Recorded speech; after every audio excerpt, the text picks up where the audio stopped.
Welcome to Season 4, Episode 1 of the Ag Policy Podcast. I'm Josh Baethge. I cover U.S. food and agriculture policy for Farm Progress. Joining me today is Deepika Thapliyal. She's Deputy Managing Editor for Independent Commodity Intelligence Services. She primarily analyzes fertilizer markets, which she writes about extensively for ICIS. Today, she's going to give us some insight into the current state of the global fertilizer market in light of the ongoing conflict in Iran. Thank you so much for being here today. How are you? I'm good, Josh, and thank you so much for having me with you. No, I'm excited to learn a little bit of you here. Just starting off, just walk me through what's a day in the life like for somebody who spends their days analyzing the fertilizer markets. It's actually, and you are not going to believe this, it's actually a really fun job. And like my boss always says, and it's so true, we learn something new every day. This whole crisis, the war, the tariffs before that, they've all been such a learning experience for us as fertilizer editors. And also, I mean, these are times which are really tough for the world, but for anybody covering it, it's a very exciting time because there's so much movement in the market. So, yeah, our whole day usually goes just keeping in touch with what's going on in the world, keeping in touch with fertilizer producers, buyers, traders, whoever will talk to us on the phone, on WhatsApp, Botem, whatever they prefer to use. Just a lot of information gathering and then trying to make sense of it all. Yeah, that sounds kind of similar to what I do as well. I find it strangely fascinating. It's fun to learn and get to talk to a bunch of different people. So I guess I'd like to start off here, just, for those that may or may not be super familiar with fertilizer, can you give me just a broad overview give me a picture of the global fertilizer market? Where do key components come from, and where do they go from there? So fertilizers is very important for the world, as everyone knows, especially for food production. If there were no fertilizers, we would not have 50% of the food that the world actually needs. So fertilizers is absolutely important for food security. In terms of where most of the fertilizers comes from, very quickly, there are many fertilizers, but you can briefly just club them between nitrogen, phosphates, and potash. These are the three kinds of fertilizers that plants need. Nitrogen, urea is the fertilizer that helps it grow, so it helps with the yields. So, if farmers need to make money, they need to have more yield, so they'll be very keen to put more urea in there. Phosphates, helps with the root generation, so you need roots for your plants. For them to grow for the early stages, you need phosphates. And then potash, it protects it from diseases. And different types of fertilizers need different types of crops need different fertilizers. For example, urea is very important for cereals, for corn, for rice, for wheat, and phosphates for soybean, and so on. And where it all comes from, well, it's very important, especially what's going on in the Middle East, because almost more than 30% of fertilizer that's traded, or one third, in fact, comes from the Middle East. So it's a very big producer of fertilizers in general. There's also other big producers like China, Russia. The US itself is a very big producer, but it just mostly consumes whatever it produces. And then there are other markets as well, like that are big buyers, like India, again, big consumer, but big producer as well. But they need to import quite a lot because they just need a lot more fertilizer than they produce. Brazil, again, a very big buyer. So it's a very global industry, as you can imagine. And the Middle East is very important to this chain. Yeah, and as you mentioned, the Middle East, I think it was the early morning hours of February 28th, we had the conflict break out in Iran. And can you talk briefly about how that, first of all, I know, the significant portions of those components you mentioned are, come and flow through the Strait of Hormuz out of the Persian Gulf. Can you talk about some of the specifics about what products we're talking about that are currently are not being able to be shipped out of that region? So we have some very interesting stats actually that have been doing the rounds. And if you look at fertilizers in general, if you look at urea in 2024, 34% of urea was actually 34% of urea that the world traded was actually produced in the Middle East. So, urea, which is a very big and important fertilizer, a lot of countries need it, mainly comes from the Middle East. For ammonia, the Middle East accounts for around, or actually more than 20% of the total ammonia that's traded annually. And for phosphates, the number would be something like 18%. So, as you can imagine, it's a very important source of fertilizers for the world and for several fertilizers. And it's primarily just a few countries in the Middle East that are producing such a big chunk and also exporting such a big chunk. So, we have Qatar, we have Saudi Arabia, we have Bahrain, we have Oman, and the UAE. And the stats that I've given you, they don't even include Iran. Iran itself is a very big producer of urea. So as you can imagine, this the strait closing and all these countries not being able to load any shipments of fertilizers have has created a situation where we've seen prices just surge since the war started, and because no shipments are going through. Right. And when we talk about, for those that don't have a map in front of them, all of those countries are mostly small countries other than Saudi Arabia, right on the Persian Gulf. And there really aren't any good transportation options elsewhere, right? Because you're talking about going over land, different infrastructure, pulling, unloading tankers. Are there really any other transportation options that would make any economic sense right now? Actually, I mean, there are a few. I mean, I did hear about Saudi Arabia maybe trying something internally and then trying to ship, but it's not. It can't be a big volume. All of them rely on the Strait of Hormuz. Maybe Oman, which is in the best position because it's just outside the strait, but even they are struggling and they've not been able to load anything because no ship owner wants to go to Oman because it's still a very risky thing to do. So yeah, they all rely on the Yeah, Strait of and from Hormuz. what you're hearing, just to kind of get into this, closure of the Strait of Hormuz, which is basically what 20 to 25 miles wide, bordered with Iran on one side, and it's not just the issue of Iran attacking ships. It's also the issue of insurance companies not willing to take the risk to their crews, right? So that's a big part of it too. It's not just the attacks, but also just not wanting to take that risk. Is that kind of what you've heard too? Yeah. Absolutely. Yeah, the insurance, any trader who's actually got stuck with their shipment that was already there, a vessel that was already there or on the way or was just loading, they're all talking about how the freight is killing them, the insurance is killing them, and absolutely, insurance is the main issue, and I guess the U.S. has announced some sort of an insurance fund. I think it's like $20 billion to help insurers. So maybe in the long term, that or in the short term rather, that could help in some way. But yeah, insurance is a big big issue because the insurance cost is just too high right Yeah, now. and even if they're insured, it still can't quite ensure their safety. So I think there's still an open question if shipping companies would be willing to take that risk at this point. Um, so you talked about the price impact, to the global markets. I'm curious, is what about the supply impact? 'Cause, a lot of that price is going to be driven by the potential for not having fertilizer. But which countries are having the biggest impact right now of potentially not having enough fertilizer to plant their crops? So this couldn't have come at a worse time because several countries now will go into the spring application season and they all need to have fertilizers in place to start applying that fertilizer. And primarily because of this reason, we've seen since, like you said, the 28th of February when these strikes happened, prices, for example, of urea have shot up by as much as 50%. That's been the kind of increase because people are just scrambling to get any product. And everyone is going to get affected, but the countries that are impacted the most, of course, the US, right in season, it's in the middle of season. Inventories in the US are already pretty thin, especially for nitrogen, for urea. So they need to buy quite a lot of urea. And everyone was talking about this, say, even 6 months ago, that, it's going to be a very busy spring. You'll have a lot of imports going into the US.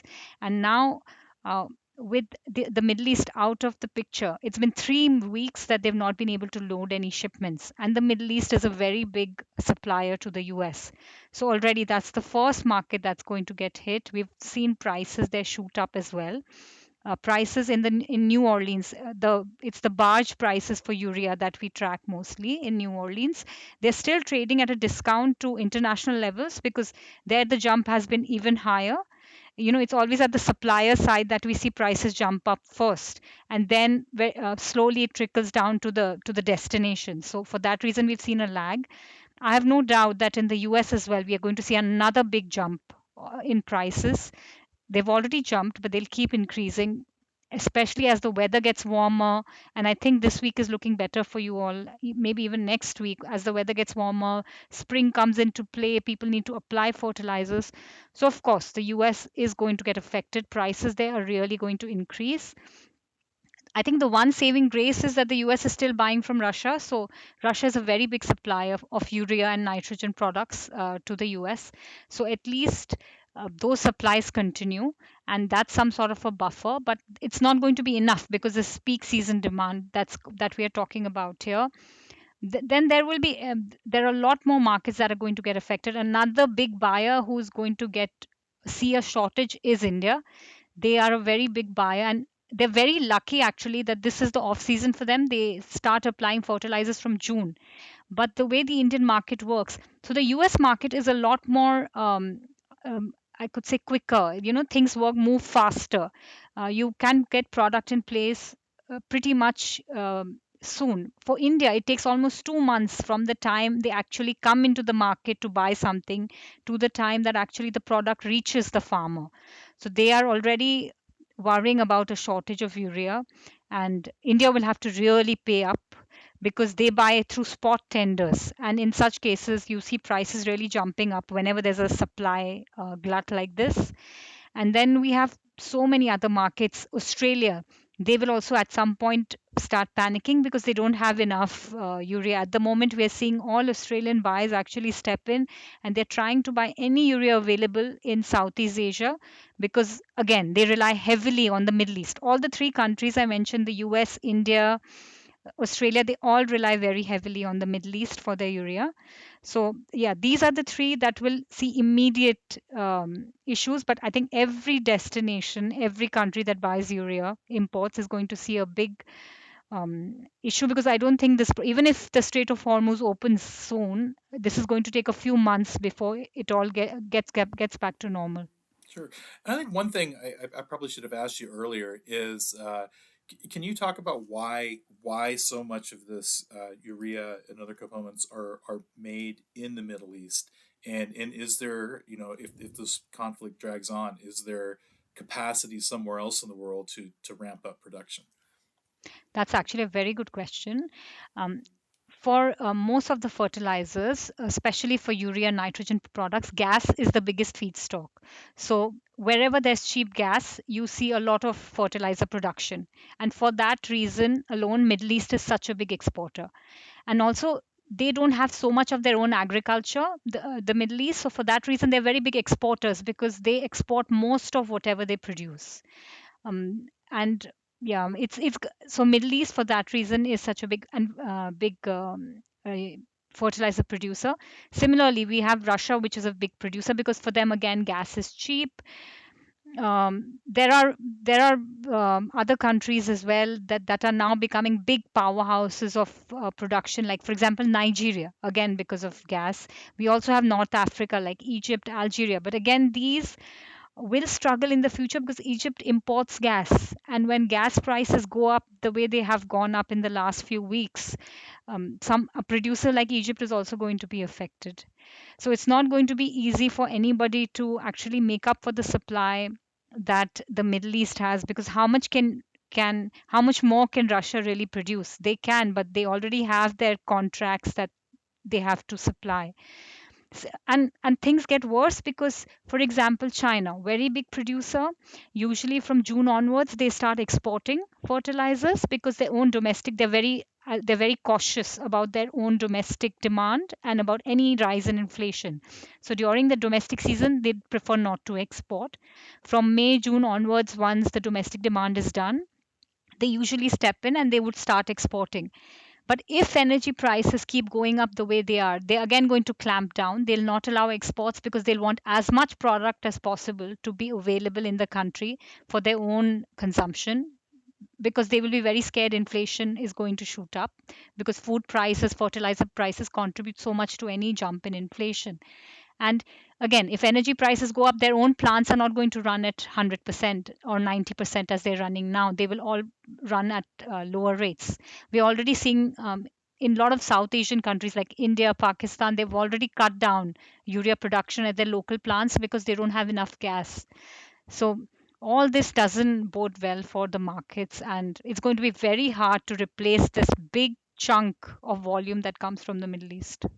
So let's say, best case scenario, we find out this weekend that, there's some sort of agreement that ends this conflict.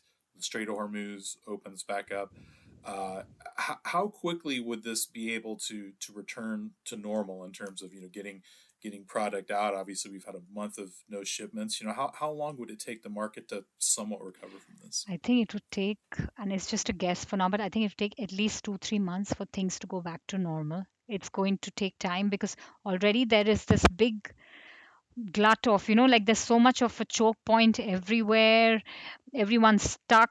People don't know what to do, and no one's expecting this is going to get okay in a few weeks. It'll take a few months.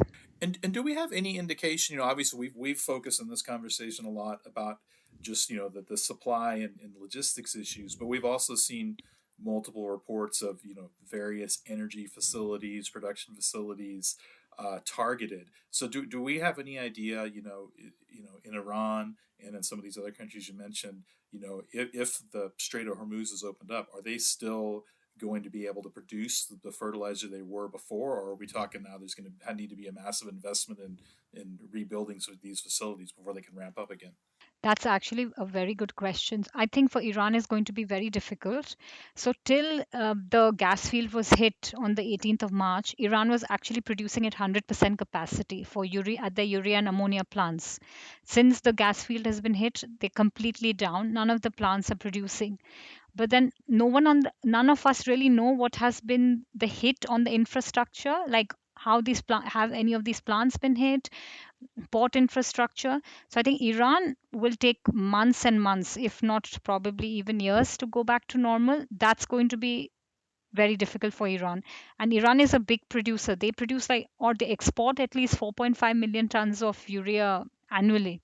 Most of their markets are like Turkey and Brazil, say South Africa. So they, because of sanctions, they don't go freely everywhere. These are their markets. But removing 4 or 5 million tons of urea from the market, you can just imagine what that will do to the market. And then I think for the Middle East, of course, it's going to be easier than Iran to come back to normal. But then I'm sure you heard about the Qatar Energy CEO saying yesterday that Yes. it will take a few years for their gas, for all the damage to their gas plant to actually be repaired. Um, Shell today said, maybe I read something that was not, I mean, they did seem to say it would take about a year. So it's all these things are going to make it difficult for things to go back to normal soon. But I think for the Middle East, as of now, it looks like they will take a few weeks, but they should come back because except for Qatar, which had announced a force majeure and said they've completely shut fertilizer production as of 2nd March because of the strikes, all the other producers in the region are still producing. Maybe they won't be able to produce for much longer because they don't have infinite warehouse space. Where do they keep all the product if it's not being shipped outside? So probably they also have to stop. But I think if things remain like this and it doesn't get any worse and no plant gets hit for the Middle East, they should be able to resume pretty quickly. It's just that the logistic bottlenecks and things like that will take longer to clear. But yeah, Iran, I'm not sure. I think it'll take a much longer time. Now, one other thing, we've spent almost our entire conversation here talking about Iran, but if we'd had this conversation a month ago, we probably would have spent the majority of time talking about the uncertainty created by the tariffs. President Trump in the U.S. Has created a lot of uncertainty in the market. Can you just talk about how that's driven the fertilizer markets over the past year? These fluctuating tariff rates and how that uncertainty has impacted the industry and and farmers indirectly there. Yeah, I think the tariffs are the one single reason, probably, or one of the biggest reasons that have kept prices in the US pretty firm. In New Orleans, barge levels have been firm because of this whole change in policy, uncertainty, and it's only added to the upward pressure with what all is going on. So yeah, tariffs have really contributed. At one point, I think we were trying to predict how the market will react, and then after a point we gave up because even the market was not sure how to react. So yeah, I mean, already if you see at this before the war, prices were up like 10, 15, even 20% in some markets, and that was because generally supply was tighter everywhere. There was more demand, even though affordability was already a concern. But and tariffs had a big part to play to this. But now they seem so far away, and we're not even talking about tariffs anymore because 10% seems so much more manageable than the 50% that we've seen now. Yeah. Yeah. Well, I guess I'd like to end with, obviously I can't imagine how hard it is to be an analyst when with so much uncertainty. So, but if you had your crystal ball, if you will, tell me, if we're having the same conversation a year from now in March of 2027, what would be your best case scenario, and what would be the worst case scenario in terms of fertilizer prices and availability for farmers across the globe? I think the worst case scenario would be prices keep going up the way they have been, or maybe even if the pace slows down, they still keep very firm, and grain prices don't go up in the same quantum, which we're already saying that even though grain has increased, but it's not nowhere near the 50% increase in fertilizer and input costs of farmers. There's complete demand destruction because we're already seeing a lot of buyers, say in Brazil, in Latin America, other markets, they've just given up where they don't have, government subsidies or support. They've just like, we will deal with the shortage. We try to buy ammonium sulfate or some other form of fertilizer, switch with whatever is cheaper. So that's horrible for agriculture because it's not great for soil growth, it's not good for the crops, it's not good for anyone. So I think that would be my worst case scenario, that prices keep going up and then we see this total demand destruction. I think best case scenario is that there would be no more wars and things calm down and prices start to ease and we see some sort of a correction come in prices. I don't think the correction is going to come anytime soon because we are in season time for a lot of markets. But at some point, second half of the year, maybe if there's a correction, buyers step back in, they start stocking up, and inventories look better. But I think that is still wishful thinking. I think we are going to see a few years of where we are going to see an upward pressure, and it's only because of geopolitics. And people are going to be very cautious and not buy too much because they just can't afford to buy fertilizer anymore with the way crops are doing. Yeah, it's a tough time to be a farmer and in general Yeah. for agriculture. Yeah. Absolutely. Well, as much as I'd like to keep talking about this, I think we're going to have to leave it right there. I want to thank you again. Thank you, Deepika Thapliyal. Was I close that It's time? very good. You did really well. Okay. Thank you very much for being on today. You can find her work over at ICIS.com, correct? Where you can learn more about this. I also want to thank our producer, Hans Jaeger, for putting this all together. If you like what you heard here, please like and subscribe to our various sites. Right now, we're on Spotify and YouTube and LinkedIn. You can also find my work at farmprogress.com. Until next time, this is Josh Baethge with the Ag Policy Podcast. Thanks for tuning in. Thank you very much.